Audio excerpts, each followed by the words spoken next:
আঙ্গুর গাছে যে আমার ফুল আসছে দেখেন। আসসালামু আলাইকুম, সবাই কেমন আছেন? আমি ভালো আছি আলহামদুলিল্লাহ। ওই জন্য করে কিন্তু গাছে আমার খাবার দিতে হবে, আর সেগুলো আমি দিব খাবার। ওই জন্য করে মনে করলাম যে সবার সাথে একটু শেয়ার করি। দেখেন কত সুন্দরভাবে ফুল আসছে আলহামদুলিল্লাহ। এখানেও আসছে, আর আপনাদের দেখায় যে কি খাবার দিব আমি।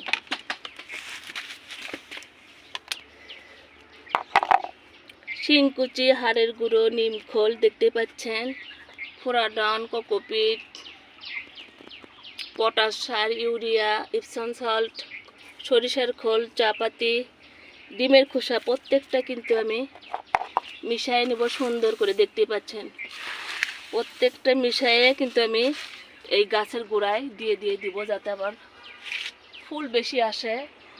ওই জন্য করে এটা করে নিচ্ছি। প্রত্যেকটা গাছেই দিব, যে যে গাছে আর কি ফুল বেশি আসবে এখন আসার সময়, সেই গাছে কিন্তু দিয়ে দিব আমি মিক্স করে সুন্দর করে। আর এই যে এখানে কিন্তু রাখছি আপনার দেখেন মাটি আর গোবর সার, এটাও কিন্তু আমি গাছে দেব, পাশাপাশি দেখালাম।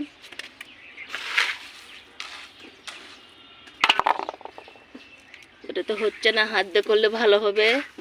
গ্লোভস নিয়ে আসিনি, যত শুকনো সবই।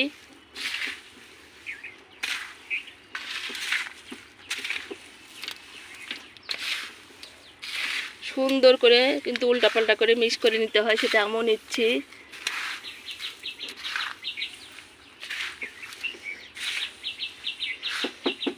আপনার সাথে একটু দিয়ে শেয়ার করি। দেখেন যত হাসবেন আমার চতুর্পাশে কিন্তু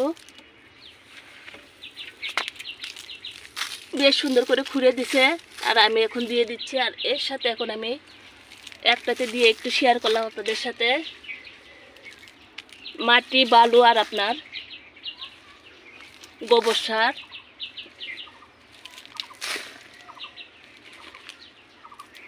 এখানে তিনটে আমার আঙ্গুর গাছ, তিনটেতে কিন্তু আমি এভাবে দিয়ে দিব। আরও আমার বাগানে অনেক গাছ আছে, সেগুলো আমার হাজবেন্ড আমার এই যে খুঁড়ে দিছে। আর আগাছা কিন্তু মাটির গোড়ায় আমরা একদম রাখি না, গাছের গোড়ায় দেখতেই পাচ্ছেন।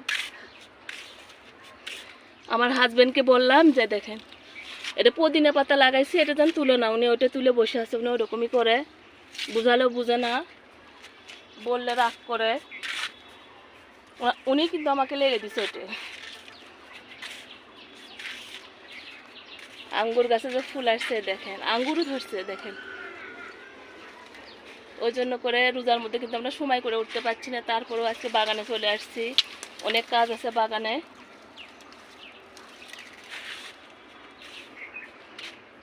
আমের গুটি একটু দেখাই সবাইকে।